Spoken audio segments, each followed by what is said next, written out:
मैं उर्मिला सुरेश राठौड़, ज्वालापुर के पूर्व विधायक की धर्म पत्नी। मैं मोदी जी से, योगी जी से, उत्तराखंड के मुख्यमंत्री धाकड़ धामी जी से मैं गुजारिश करती हूँ कि आप ही के पूर्व विधायक हरिद्वार के ज्वालापुर विधानसभा से रहे सुरेश राठौड़ ने मेरी जिंदगी बर्बाद कर दी है और 4 साल से मेरा शारीरिक मानसिक उत्पीड़न कर रहा है वो मुझे उसने कहीं का नहीं छोड़ा। मैं महिलाओं के लिए खड़ी होती हूँ, मैं ये बोलती हूँ महिलाओं के सम्मान में उर्मिला मैदान में, लेकिन मैं खुद एक चलती फिरती जिंदा लाश हूँ। आज ये वीडियो मैं बहुत टूट के बना रही हूँ। 15 जून को सभी के सामने एक पीसी करी मेरे पति सुरेश राठौड़ ने सहारनपुर पंजाब होटल में कि उर्मिला मेरी अर्धांगिनी है, मेरी पत्नी है, मेरी धर्म पत्नी है, लेकिन अभी परसों कहता कि नहीं मेरी एक ही पत्नी है रविंदर कौर, मेरी कोई पत्नी नहीं है। उसके लिए सिंदूर 1 किलो ना, वो कहता मेरे लिए सिंदूर की कीमत सिर्फ 5 रुपए की एक डिब्बी है सिंदूर की। उसने औरतों को खिलौना समझ रखा, मेरी जिंदगी तबाह कर दी। उसके लिए औरत एक खिलौना है। वो हमारे समाज का रविदासाचार्य बनता है, भगवाधारी बनता है, भगवाधारी नहीं है वो भगवा के वेश में भेड़िया है जो पता नहीं कितनी लड़कियों का उसने इज्जत तार कर दी। मेरी तो जिंदगी बर्बाद कर दी सुरेश राठौड़ तूने। और मैं 2 साल से धक्के खा रही हूँ न्याय के लिए। मैं खुद सत्ता पार्टी की होने के बावजूद मेरी कोई सुनवाई नहीं हुई। मैंने हरिद्वार एसएसपी परमिंदर डोभाल जी के यहाँ मैंने एक अपना प्रार्थना पत्र दिया था, लेकिन मेरी कोई सुनवाई नहीं हुई इस पे।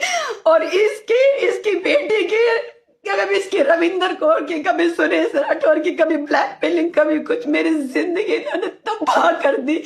मैं आप सभी से बोल रही हूँ, माननीय पुष्कर धामी जी, उत्तराखंड के मुख्यमंत्री जी से मेरी बहुत गुजारिश है, मैं न्याय की उसमें खड़ी, अगर मुझे न्याय नहीं मिला ना तो मैं प्रदेश कार्यालय पे आकर आत्मदाह कर लूंगी। मैं कभी नहीं चाहती थी इस तरह की वीडियो बनाने, लेकिन मैं बहुत टूट गया। मेरी जिंदगी बर्बाद कर दी सुरेश राठौड़ तूने। मुझे कहीं का नहीं छोड़ा, कभी कुछ स्टेटमेंट देता है, कभी कुछ स्टेटमेंट देता है। सुरेश राठौड़ को उसके कर्मों की सजा जरूर मिलनी चाहिए। जो इस तरह से इसने एक औरत की जिंदगी तबाह कर दी, ना मुझे काम का छोड़ा, ना कहीं का छोड़ा, मेरे शारीरिक मानसिक हर तरह से इसने शोषण किया है। कभी कहता मुंबई का फ्लैट मेरे नाम कर दे, कभी कुछ कहता, रोज अलग अलग चीजें हमसे बोलता है, रोज अलग अलग स्टेटमेंट बदलता है। इस आदमी का कोई भरोसा नहीं है। और हाँ, मुझे ये भी कहता कि मैं तुझे तिल तिल करके मारूंगा उर्मिला। और अगर तूने ज्वालापुर में तूने पैर रखा, हरिद्वार में, तो मैं तेरे किसी भी तरह से हत्या करवा दूंगा अगर तू वहां पे आई। मैं इतनी डिप्रेशन में हूँ, मैं कभी नहीं चाहती थी मैं सब बोलूं दुनिया के सामने। हम हमारे से गले लग के फोटो खिंचवाता है, ऐसे दिखाता जैसे पता नहीं कितना प्यार करते, लेकिन मैं अंदर खाने क्या झेल रही हूँ मेरा दिल जानता है, मेरी आत्मा जानती है। मैं शासन प्रशासन से गुहार करती हूँ, उत्तराखंड पुलिस से गुहार करती हूँ कि मुझे न्याय दे। माननीय मुख्यमंत्री पुष्कर धामी जी, धाकड़ धामी जी, योगी जी, मोदी जी, मेरे साथ न्याय करो। जब आप अपनी पार्टी की एक नेता के साथ नहीं न्याय कर सकते तो आप और बेटी के साथ क्या न्याय करोगे?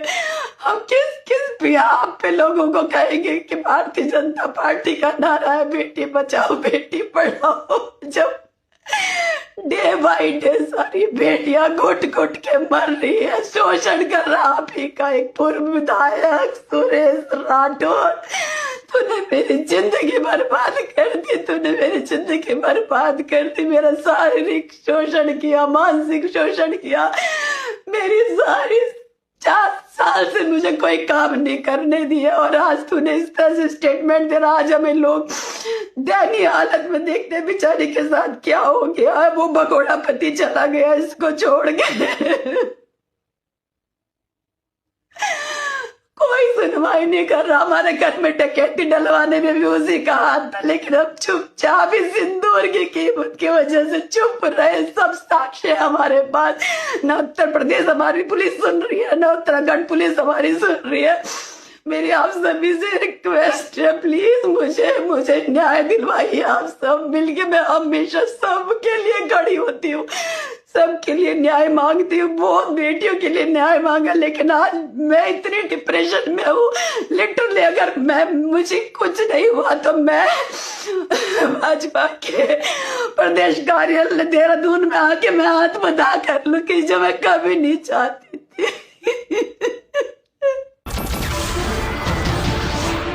नमस्कार, मैं हूं मानक गुप्ता। अगर आपको हमारा ये वीडियो पसंद आया हो तो इसे लाइक और शेयर जरूर करें, और हाँ, हमें सब्सक्राइब और फॉलो करना ना भूलें, ताकि आप देश और दुनिया की कोई खबर मिस ना करें। तो जुड़े रहिए हमारे साथ और देखते रहिए News 24।